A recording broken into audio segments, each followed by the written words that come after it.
How thick was the ice? A simple question that Fridtjof Nansen and his crew already explored 120 years ago.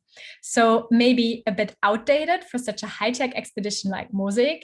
Not really, and I will show you that sea ice thickness is the linking element between all MOSAiC projects. Here, in the schematic of the Arctic sea climate and ecosystem, the special role of sea ice thickness becomes immediately clear. Acting like a lid or a thin foil, sea ice thickness limits the exchange between the ocean, the atmosphere, and the ecosystem. Let's get closer and onto the flow to get an idea of the ice thickness.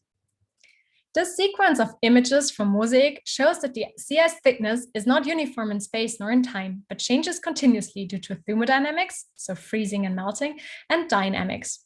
Especially the dynamics, so divergence that creates leads and convergence that forms ridges, are well visible in this video. We measured the ice thickness with an airborne electromagnetic sensor that is called the EM-bird and towed under a helicopter. With this setup, we can also measure the ice thickness in the larger surroundings. During MOSAiC, the ice thickness changed over the seasons, and we compared ice thickness from fall with the one in late winter to understand the main drivers and processes. Let me give you two examples why changes in the ice thickness are so relevant for all groups. Over the winter, we had a lot of new ice formation in leads. Leads are hotspots of heat and moisture exchange and therefore of great interest for Team Ocean and Atmosphere.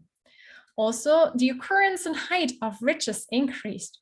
Ridges are obstacles for wind and ocean currents, change the turbulence in the surface layers, and the deposition of snow. The presence of leads and ridges were extremely well studied during MOSAiC. And the histograms of the ice thickness displayed here help us to quantify their occurrence. For example, the thin lead ice is found over here in the distribution, while the thick ridges are responsible for the increase in the occurrence of the thicker classes. We can continue with the seasonal cycle now. The thickness increased towards early summer due to a lot of dynamic thickening and reached its maximum. In the last phase of the drift, melting and divergence dominated and created a typical bimodal end of summer distribution. Overall, this unique set of ice thickness distributions, of which we display here 4, allowed us to quantify important events like lead formation, and it also allowed us to split the total thickness change into its 2 main drivers that are 30% the dynamics and 70% the thermodynamics.